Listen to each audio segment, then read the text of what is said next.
So since I'm doing another rest day today, I just thought I'd do a impressions slash mini review of the Strive slash Prime plate-loaded shoulder press.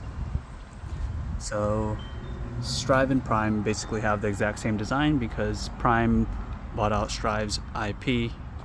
I think they absorbed the factory as well. Not sure if it was, the marketing side absorbing the engineering side or vice versa, but that's what I was told. So it's essentially the same exact company with just a rebranded name. So some people say some steel differences and all this and that, but honestly for plate-loaded, it's essentially exactly the same, everything.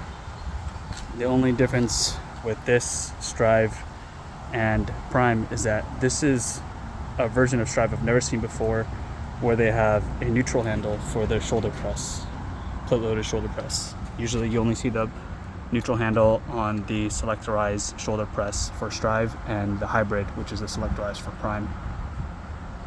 So it's still the same biomechanics aside from the neutral handle, which is that it's a non-converging. You can see it goes straight up and down.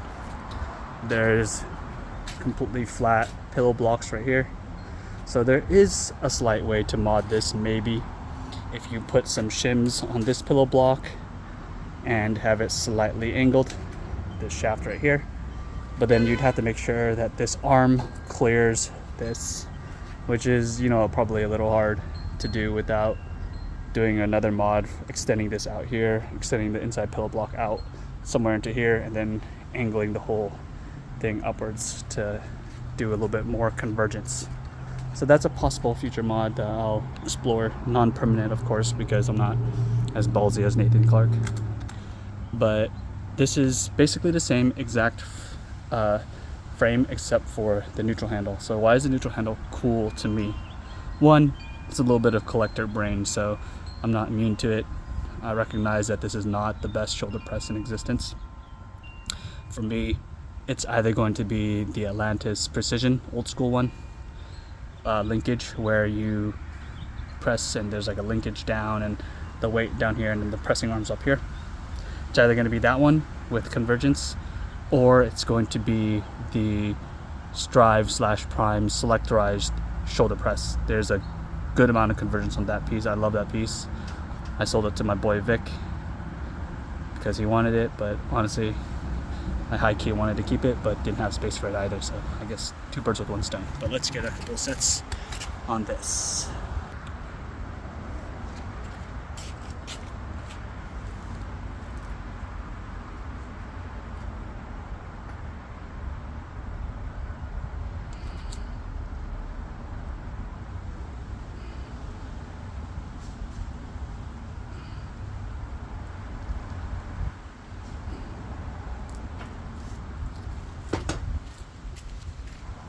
So, what is the loading scheme I have on it? You can see I can have 45s on adjacent pegs to each other, which is not true of their row and a few other pieces like the selectorized, no, it's not selectorized, plate-loaded combo leg extension, leg curl. And for me, all the pieces that they have with, I think, linkage, somehow they have to make this torque arm a little bit smaller so that it doesn't, I guess the linkage itself doesn't toggle to go into toggle position on each other. But otherwise, if there's no linkage, it seems to be able to accommodate this big leg or this big torque arm. Actually no, their leg extension has linkage. The plate-loaded leg extension has linkage and a big torque arm that allows for side-by-side 45s as well. So I'm not too sure how they make the designs for certain pieces have linkage and small torque arm or linkage and big torque arm. It doesn't make too much sense to me, except for, I guess, manufacturing efficiency somehow. But side by side, which is really nice on all of their presses. And preferably, I'd usually like doing mostly top horn loaded with some more on the middle horn and just a little bit on the bottom horn sometimes. The top horn, of course, being more drop off towards the end, so heavier in this lengthened position. As you can tell, the angle from here to here I would guesstimate to be 30 degrees, something like that. So that would be an estimate of about 86.6% of the actual felt weight of this, ignoring the actual lever arm or moment arm of the entire unloaded torque arm itself. So 45 would be 86.6%, simplified a lot.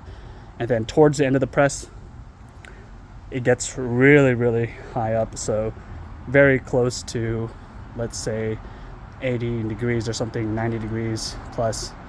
So then you would feel basically like almost no weight left. That's why you need to have some weight on this middle horn so that you actually still have some tension left.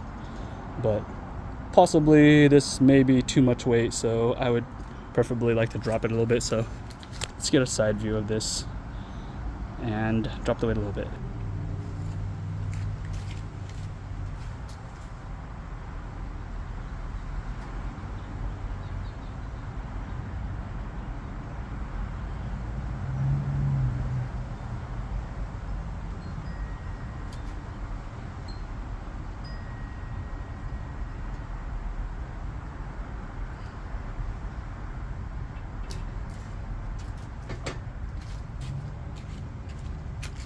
So you can definitely see the angle a lot better than me because I'm not being able to see it in use, but I guess I'll rewatch the video and see.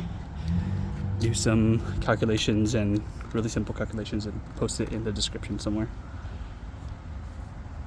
So normally everybody has to use the horizontal handle like this, you know. And when you use the horizontal handle, it's more of a medial or lateral delt focus, and you press slightly behind your head, kind of like you're doing an overhead press at the very end. So your hands are slightly more in line with your head, maybe a little bit behind, and your head might poke a little bit through. And this is even more so if you're a bigger guy. You're going to be pressing a little bit more behind your head as well. But with these neutral handles, which I'll show right now, you're going to be pressing a lot more in front of your body. Very similar to like a barbell overhead press, where you're grabbing it in front of your chest and pushing upwards. So there will be a lot more interior delt work with the neutral grip handles and less of your rear delts towards the end. I know some people like to do behind the neck press to try to hit all three heads of the delt, the interior, the lateral / medial, and then the rear delt all in one go, like a compound movement. But this is not really that kind of a machine. Oh, and you also use the seat height adjustment for your range of motion, of course. Right now it's a little bit funky because I have it on 5-inch wheels, so everything's 5 inches higher off the ground. So I have to put it in this 2 setting for me to get it enough range of motion and get my feet on the ground and for bracing as well. You'll of course have better bracing the closer you are towards the ground.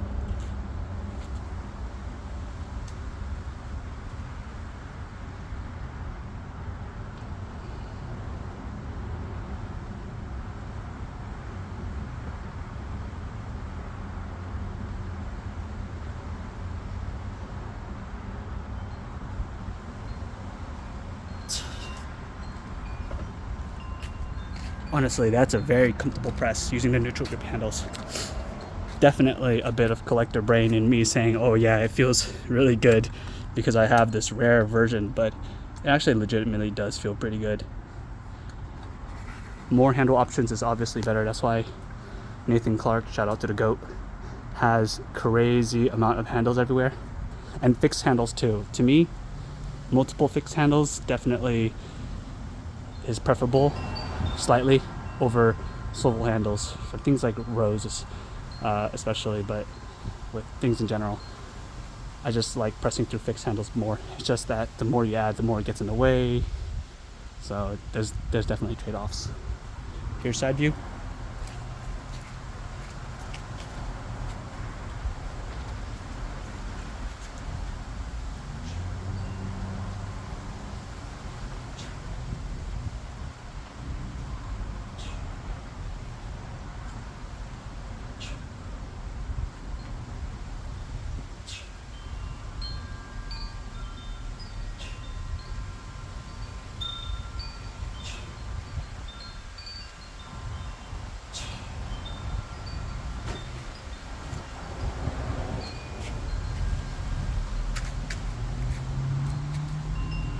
yeah, for me it feels great.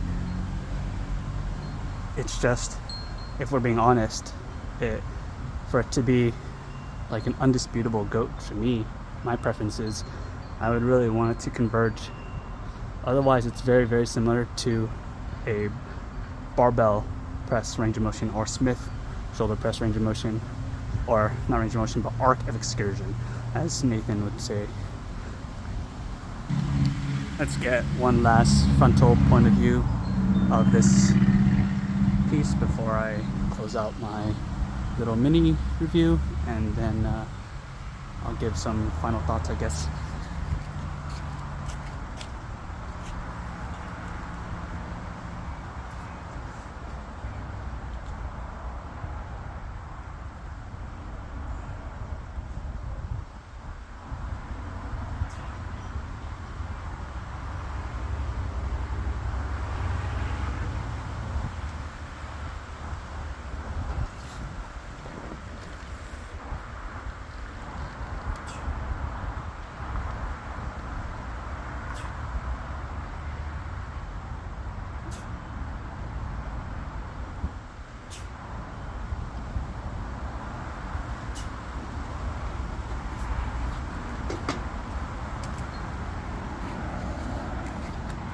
Okay, let's close it out. So the neutral handles definitely fit my frame. I believe that they wouldn't fit somebody's frame like Brian Speed, who's 6'1", 340. Somebody around my size or normal people's size would fit, but the really wide bodybuilders probably would prefer to grab the horizontal handles anyways. Definitely one thing that Prime Strive is missing is another handle like this on all of their pressing pieces. It'd be really sick to have, you know, a semi-supinated grip versus just neutral and just horizontal. That's something that Atlantis does that I really like. You can see there are 8 seat settings, each one about an inch or so apart from each other. I'm on 2, and that's when it's 5 inches off the ground. Of course, I'd still be around 2 without the wheels on it, because that's just the setting for me that I find I get the most range of motion without compromising myself at the most bottom position. So the stretch, the lengthened. Convergence, of course, would make this, to me, my ultimate goated. Love the resistance profile customization. Yeah, really good unit. Of course, if you prefer, you can load the bottom horn. It's just, if I were to do it, I'd maybe put like a 10 pound there, because it does drop off a little too much with just a 25 here. Or try doing 35 right here instead. Something like that. Not exactly 1-to-1, more emphasis on the top, but not so much as, say, 2-to-1, I think is maybe too much on this unit. Yeah, thanks for watching, guys.